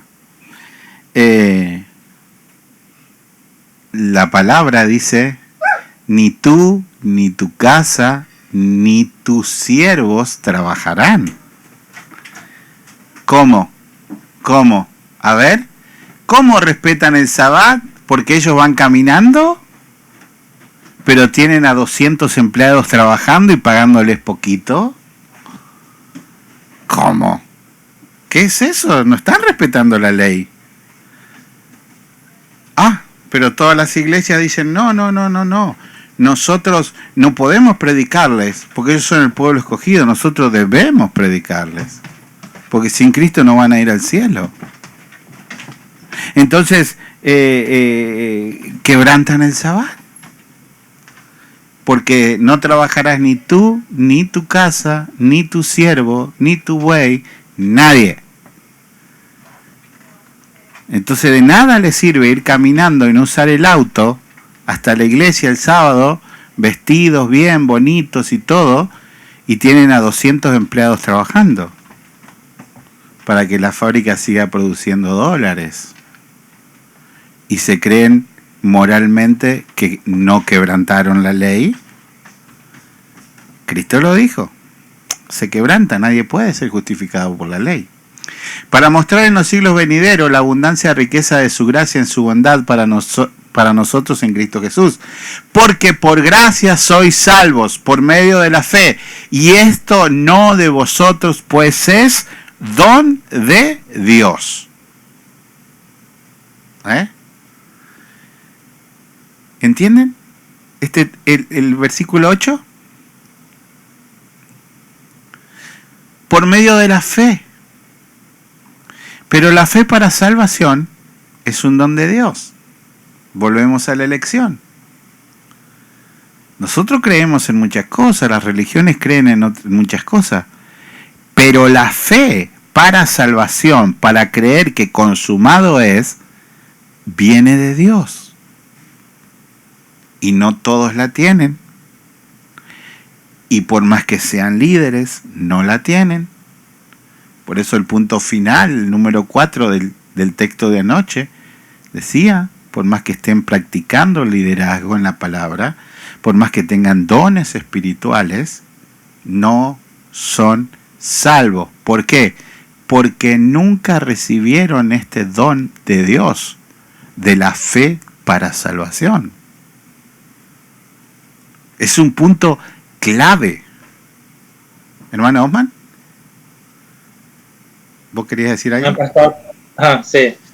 Quería comentar un poco de lo que decía la hermana Claudia. Yo estaba escuchando hace como 2 días a un video, era creo que un sacerdote católico, y estaba hablando que dice que para heredar la vida eterna, dice que hay 2 requisitos. Y esto dice es por boca de Jesús, no lo estoy diciendo yo, dice él, ¿verdad? Él le está explicando. Dice, y él lo dice cuando viene el joven rico, y el joven rico le dice, maestro, ¿qué tengo que hacer para heredar la vida eterna? Y Jesús le dice, ¿verdad? Guarda los mandamientos. Y él dice, bueno, este es el primer requisito, dice, para que una persona pueda tener vida eterna, tiene que guardar los mandamientos. O sea, ninguna persona que no guarde los mandamientos no puede ir al cielo. Y entonces, cuando una persona agarra el texto así, ¿verdad? Aparentemente, bueno, sí, hay que guardar los mandamientos. Pero como usted explicaba, y es más, la palabra de Dios lo dice Santiago, ¿verdad? Que el que quebranta la ley, como un mandamiento, ha quebrantado toda la ley. Entonces, si guardando los mandamientos, pongamos así, podemos heredar la vida eterna, entonces, ¿qué sentido tiene que haya venido Jesucristo? O sea, tenemos que hacernos esa pregunta, ¿verdad? Si él agarra ese texto, ¿verdad? Pero lo fuera de contexto, porque Jesús más adelante le muestra al joven rico que es imposible que alguien guarde la ley. ¿Por qué? Porque en del primer mandamiento que el Señor dice, amarás al Señor tu Dios con todo tu corazón, con toda tu alma, con toda tu fuerza. ¿Y qué estaba haciendo el joven rico? No estaba haciendo eso porque amó más al dinero. Entonces él ya había quebrantado la ley, pero ellos no comprenden eso. Y ellos enseñan eso, y yo leía los comentarios y decía, no, pastor, no, perdón, no, ¿cómo que le llaman? Sacerdote, no, ¿cómo que le llaman? Padre.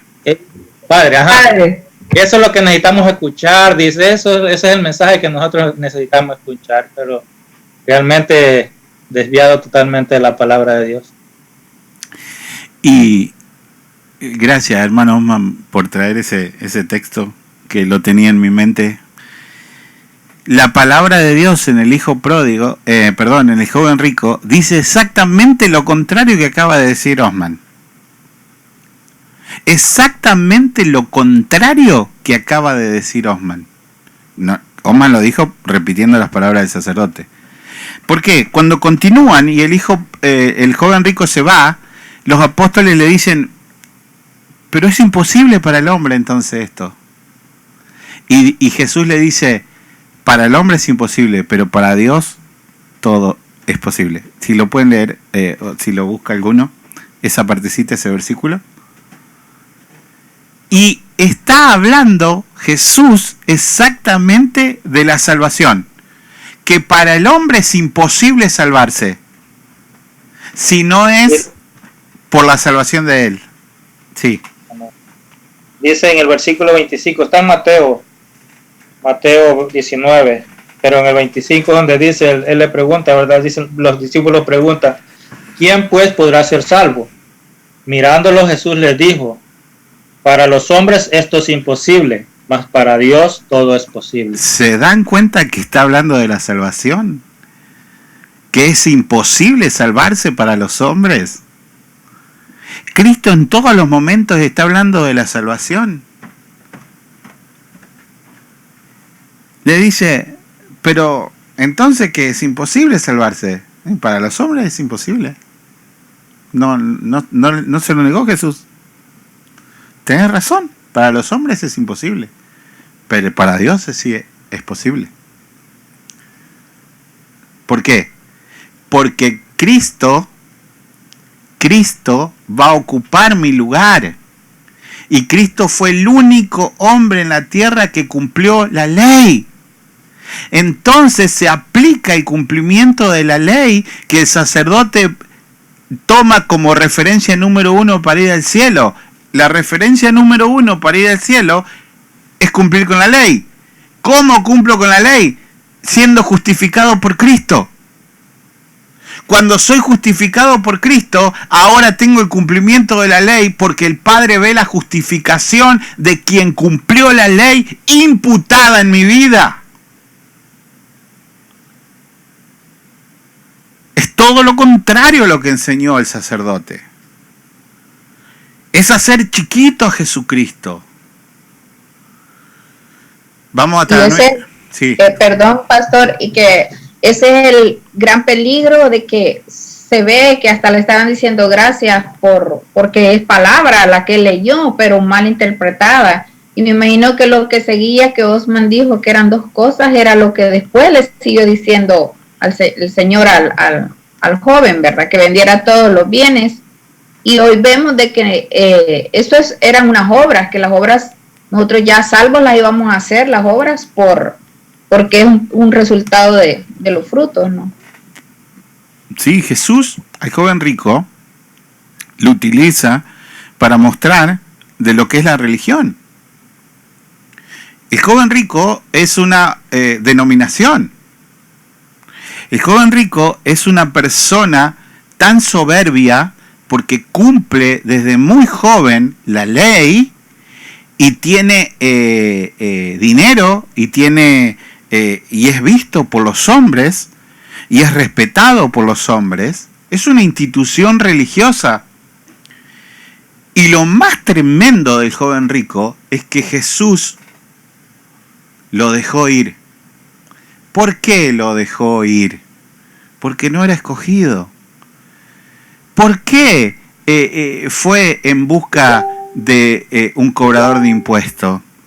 ¿Por qué fue en búsqueda de una prostituta? Porque era escogido. Este joven rico tuvo la posibilidad de salvación cara a cara y su ego religioso le hizo rechazar su oportunidad de estar en el cielo. Porque el Señor le marcó claramente que por la ley no podía entrar al cielo. Y le marcó claramente cuál era su tesoro. Donde está tu tesoro, ahí está tu corazón. Se lo marcó. Y el hombre no pudo resistir a su amor a las cosas terrenales y desechó la mirada de Jesús, que es la única vez que dice la Biblia, lo miró y lo amó. Vamos hasta las 9:30 si quieren, y el lunes si quieren. Bendiciones, sí. Pastor. Hermano, bendiciones. Buenas noches y buenas noches a todos los hermanos. Amén. Bueno, esta clase, pastor, definitivamente me manda otra vez atrás. A mí me manda otra vez atrás, porque definitivamente cada vez que miro las clases, que vio el hermano Tomás ayer y los otros hermanos y usted hoy, sinceramente como que vuelvo atrás. Digo que vuelvo atrás porque son temas tan deliciosos y ricos, pues, y creo que este material nos instruye, pues me instruye a mí, pues, como principiante de la lectura de la Biblia, pues. Ay, libro, pues, sinceramente, como, no confusión, sino que únicamente ni pegadero, sino que únicamente es la base. Porque usted decía, pastor, yo detenidamente escuchando, pues, que esta justificación, bueno, hay muchos términos, pero ya en el aspecto que está viendo, usted pues está moviendo ahora bíblicamente, es bastante, bastante complicado de entenderla, complicado de poderla, pues, procesar. Porque usted decía claramente, pues, en la parte que significa en lo jurídico, pues, lógicamente, es absolver, pues, declarar justo a una persona, lo puede declarar justo y es absolver, pues. Pero ahora, en este caso, en el acto de Dios, quita la culpa y la pena del pecado, hasta donde he entendido, pues, la pena del pecado, y que todo lo hace, pues, a través de su Hijo, el Hijo de Jesucristo, en este caso. Ahora me pregunto, pues, ¿cuáles son los beneficios que da esta gracia de justificación, beneficios? Pues, yo sé que usted lo ha explicado ahí, pero tal vez no ha terminado, lógicamente, el tema, yo creo, y entonces, esos beneficios que nos llevan a nosotros, porque yo no puedo decir, pues, que la ley de Dios, pues, cumplirla, la vamos a cumplir como está establecida, y este libro está clarito, lo ha explicado, y los hermanos, que no se cumple al 100%, y no la vamos a cumplir el ser humano, no la vamos a cumplir, ¿ya? Pero solo lógicamente, con esta justificación, que lógicamente a través de nuestro Señor Jesucristo. ¿Ve? Entonces, me hago esa pregunta, los beneficios, pues, así en general, usted ya lo ha dicho, pero como principiante, digo yo, el estudio de la Biblia.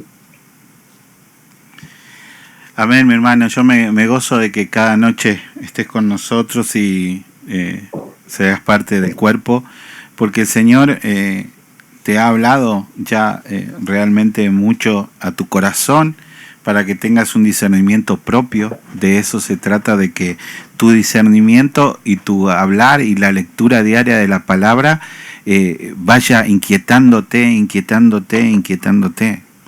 El hombre fue creado por Dios con un solo propósito, para que le adore, para que sea testigo de la bondad y el amor de Dios. Entonces cuando el hombre cae y se aleja de Dios, se constituye enemigo de Dios. Y ahí comienza a funcionar la mente depravada del hombre como enemiga de Dios. Y toda la humanidad se constituye enemiga de Dios, y nosotros no podemos entender eso estando del lado de los enemigos de Dios. Entonces, claro, ¿qué hace? ¿Cómo la religión lo intentó hacer? La religión es el hombre buscando a Dios. En cambio, el cristianismo es Dios buscando al hombre. Porque Dios nunca se perdió. El que se perdió fue el hombre, fui yo. Y Dios vino y me encontró. Descendió del cielo y me buscó. Yo nunca puedo ir a buscarlo a Dios porque no sé el camino. No lo puedo, estoy muerto. Entonces la religión se encargó de hacer creer que a través de las obras a través de las obras, y por eso la iglesia se hizo tan millonaria. Cuando hablo de la iglesia romana, se hizo a través de las donaciones, a través de flagelarse, a través de peregrinar, a través de todas esas obras. Dios iba sumando puntos. A través de un escapulario iba sumando puntos de justicia, para que llegue un momento que Dios diga, qué maravilla, que ya es justo, ya casi gana el cielo. Entonces después te vas al purgatorio y ahí seguís puliendo hasta que por fin ganás un banquito en el cielo. Todo eso es un invento. ¿Por qué? Porque quita la obra de Dios. Nosotros, como lo dijo recién usted y como nosotros lo decimos, nunca jamás en esta tierra estaremos exentos de cometer pecados. Por eso tendríamos que ser directamente condenados, porque no estamos exentos. Entonces, cuando Dios aplica la justificación en nosotros, es porque alguien pagó por mi pecado. No es que el pecado no fue pago. Eso es lo que no entiende la gente religiosa. Ah, sí, no, el pecado fue bien pago por Cristo. Entonces, cuando Dios satisface su justicia, poniendo las copas del pecado y de la ira sobre su Hijo, y Jesús, cuando dice la palabra que Dios lo hizo pecado, para que nosotros seamos justicia. ¿Qué quiere decir eso? ¿Qué quiere decir, hermanos, eso? Que Cristo agarró todos los pecados, todos. El que usted va a cometer mañana, el que va a cometer de acá 30 años y está vivo, y lo tomó Él en su cuerpo, y Dios volcó la ira sobre ese pecado, sobre su Hijo, para que ahora la justicia de ese Hijo que se hizo pecado siendo inocente, la recibamos nosotros. Entonces, nosotros no tenemos nada bueno, sino que es Cristo que por amor justificó a los escogidos en la iglesia. Y ese es el beneficio que tenemos nosotros cuando nosotros entendemos la justificación de Cristo. El beneficio mayor es que nuestra mente no está luchando por si me voy al infierno o al cielo, sino que está luchando cada día para que yo sea más parecido a Cristo, porque el ADN que tengo ahora es de Cristo. Y eso es maravilloso. ¿Quieren que el lunes nos tomemos para continuar este tema? ¿O me tomo unos minutitos más? Porque quiero que todos estemos atentos y no sé, si pudiesen el lunes, yo termino el lunes esta justificación, así no corto a los hermanos del martes y del miércoles. Avanzo 10 minutos más con esto y quedamos acá. El segundo punto dice, sí, díganme. No, amén, le digo que sí está bien para el lunes, pastor. Amén, gloria a Dios. Amén. La fe que así recibe a Cristo y descansa en Él y en su justicia, Él es el único instrumento de justificación. Aunque no está sola en la persona justificada, sino que siempre va acompañada por todas las otras gracias salvadoras, y no es fe muerta, sino que obra por amor. Amén. Vamos a quedar en ese punto. Tenemos 2 horas exactamente, 1 hora 53 minutos de esta clase. Como todos ustedes, podríamos seguir, pero yo no quiero extenderlas porque quiero que lo entendamos bien, y si lo podemos masticar, entonces el lunes yo arranco de acá del punto 2 y lo puedo terminar, porque en la introducción yo me tomé como 30 minutos explicando sobre el concilio de Dort y todo eso. Entonces yo puedo desarrollar este tema bien, yo ya lo tengo bien acá descrito, y podemos dar una profundidad al entendimiento de la justificación para que nosotros estemos cimentados en esto. Realmente no tiene sentido alguno pertenecer a una iglesia que va camino no sabemos a dónde. Cuando nosotros nos salimos de la Biblia, es como si no estuviésemos en la iglesia. Es como si no estuviésemos. Y por eso a Jesús lo odiaban todos los religiosos. Porque Jesús les decía eso con otras palabras. ¿De qué te sirve estar todo el día en la iglesia si estoy enfrente tuyo y no me conoces? No me podés reconocer. Y que no nos vaya a pasar que nosotros estemos enfrente de Él y no le reconozcamos. Es un gran problema. Porque vamos a estar delante de Él y nos dirá: vengan a mí, amados de mi Padre. Y ese tema, lo que él dice, porque tuve hambre y me diste de comer, tuve preso y me fuiste a visitar, todo eso lo vamos a estudiar en un estudio que yo le puse, lo estoy armando, los textos sacados de contextos, para que entendamos perfectamente lo que dice la palabra. A veces hay gente que se siente defraudada cuando le decís la verdad de lo que dice la palabra. Cuando venga lo perfecto, lo imperfecto ya no será necesario, dice Pablo. ¿Qué quiere decir eso? Y lo que quiere decir a mucha gente le enoja, pero es lo que es. Cuando venga lo perfecto, lo que no es perfecto ya no será necesario. Entonces, todo eso lo estoy preparando para una clase de preguntas y respuestas sobre textos sacados de contexto.